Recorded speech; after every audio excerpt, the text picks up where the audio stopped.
Hey everybody, welcome to another episode from HolsingersFlyShop.com. I'm your host Sean Holsinger, and I got a wet fly pattern for you here today. Somehow, I don't know how this fly has sneaked through the cracks for all these years of my fly tying videos. It was one of the first flies I learned to tie, and for years it was one of my favorite flies to fish. I tell you guys all the time, my mentor Jack Igo taught us how to swing wet flies when we started fishing flies 30 plus years ago. And if you would have asked Jack back then, and he would still tell you the same thing today, you can catch fish year-round on wet flies on pretty much 3 different flies. 3 flies is what he really liked to fish. That was a Grey Hackle Red, Grey Hackle Peacock, and a hare's ear, gold-ribbed hare's ear wet fly. Those 3 flies you can catch fish year-round on. They're attractor flies. They are the gold-ribbed hare's ear and the Grey Hackle Peacock in particularly. They are more imitative, but they imitate their generic fly. They imitate a vast range of things. This fly is going to imitate any dark-colored mayfly that's going to emerge. So, and honestly, probably would work for a caddis too, an emerging caddis too. But the Grey Hackle Peacock, I don't know why I haven't brought you a video of it out all this time, but anyways, here it is. I will say that the classic style calls for a red tail, and I don't fish it that way. I do want it more imitative rather than attractive, so I don't leave that red tail on there. Also, I will stress another thing. Use what you have. I say it all the time. I tie it with Grizzly Hackle here in this. Use partridge, huge Brahma, a light dun-colored hackle will work great for it too. So whatever you have, just get something close with it. That's what's important. And being the right size hackle is way more important than the right color of hackle. If your hackle's way back over the hook laying, it's not going to look like it should, and it won't fish as well. You know, you want proportions. So get your proportions right, and the other things will fall into place and you'll catch fish. Anyways, guys, simple fly, quick tie, and it catches fish. So if you're looking for a wet fly pattern that you need to have, if you're getting into wet flies, learning how to do it, this is a must fly. So put this one in your box. Here you're going to see it in the vise, and then the material list to tie it.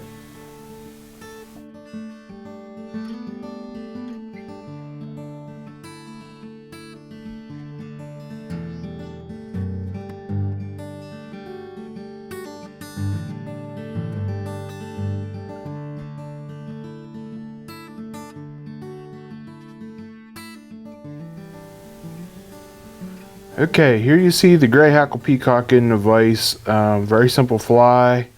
Let's get into tying it. For a hook, we're using a Firehole. This is a 609. I'm tying this in a size 14. Tie it bigger, tie it smaller, whatever you want to use. And for thread, I'm using some Semperfli Nano Silk. This is 12-aught black. And we're just going to start it on there about midpoint. Wrap it back towards the bend of the hook.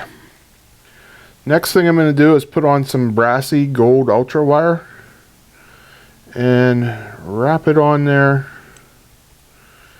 And again, go back to that bend of the hook. And what I'm going to do is I'm going to put a tail on this. And I'm going to get about 3 wrapped distance back, and then I'm 3 or 4, I should say. And then I'm going to start wrapping back forward with it. So I want to just put on a nice little gold tail. Pinch it all nice and tight there, and then I'm going to tie it. Just tie this off about 3 or 4 wraps and put it back out of the way here in my material holder. So we're going to set that back for later. Next thing we're going to do is add the peacock, and I'm going to take just about 3 strands of Peacock Herl. If I can get them lined up here, there we go. And I'm going to set them on top and tie them down. And then I'm just going to tie right back to that gold wire. And just make sure they're wrapped down good, and just pull that tips off. Now, I'm going to take and I'm going to pull some thread, and I'm going to wrap this around the thread.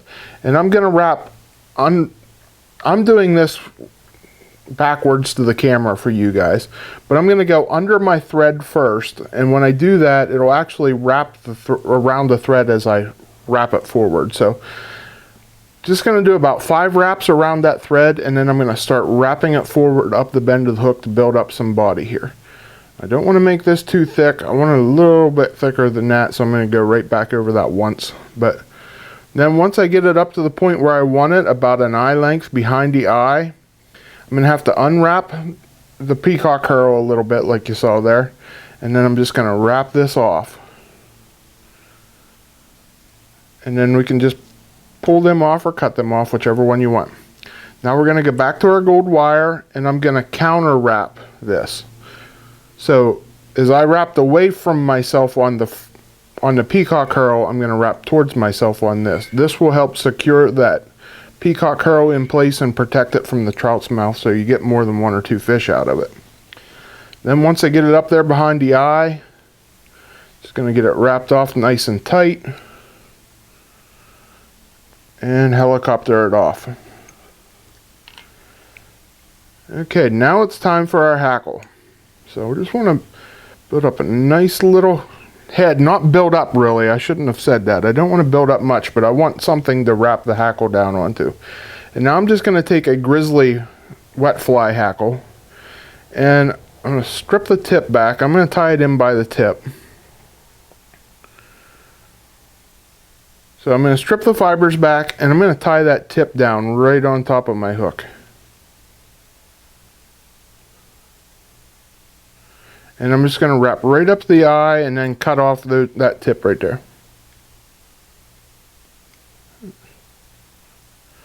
Now, I'm going to take my feather and I'm just going to stroke my fibers back so they all lay backwards as I wrap.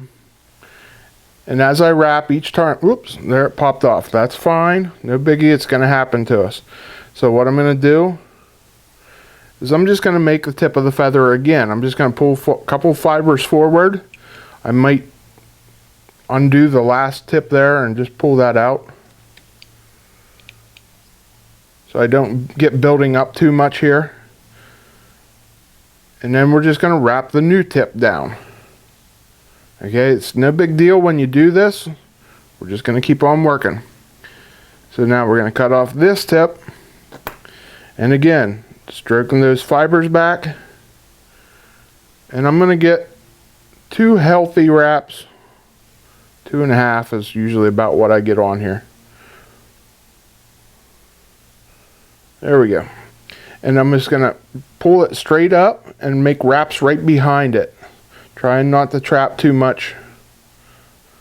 Once I get about 3 good wraps there, then I'm going to cut the main shaft of the feather off here, and then I'm going to take my fingers and pinch all those fibers backwards and just build up a nice little head here. I got one leaning forward, so we're going to trap him back, and then I want to build up just a tiny little head right behind the eye,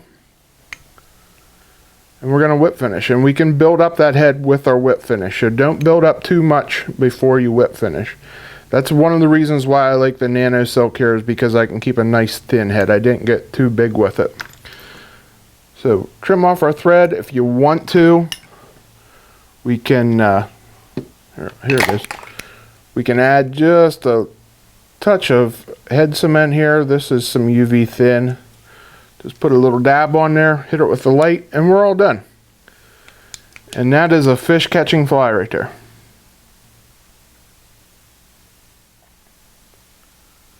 Alright guys, I told you this was a simple one, and it's an old school pattern. You guys love the old school patterns, the old school wet fly patterns especially. I did a series on them about a month or so ago, and I had a great response to it. And like I said, somehow I forgot all about this fly and figured, well, I better share it with you. So I hope you guys enjoyed it. Leave a comment if you have an old school pattern that you like to fish. I would love to hear it, because especially wet flies, I always look for those kind of things. One of our customers always challenges me with old school patterns, and he showed me the Queen of the Water a couple years ago, and it has now become one of my favorite patterns. A lot of times if I'm out fly fishing wet flies, I have a Queen of the Water on. They catch fish all the time. They're just a great pattern. I have an old video for it, so go back and check that out if you're interested. But I would love to hear your old school style wet fly patterns. So drop a comment down below and let me know one that you like to fish, and or anything else. If you got any questions on how I wet fly fish or anything like that. I got a new rod. Hope to get out on the stream with it here soon and do a little bit of video with it. We had a flood last week, so things have been kind of a little bit wacky. Hope to get out and do a wet fly video on my new rod. I got a Douglas Upstream. I've made a couple casts with it, and it's awesome. So look forward to that soon, and some other exciting things from the shop. If you need anything to tie this or any other patterns, head on over to holsingersflyshop.com for all your fly tying needs. Thanks for watching, guys, and until next week, I'm Sean Holsinger.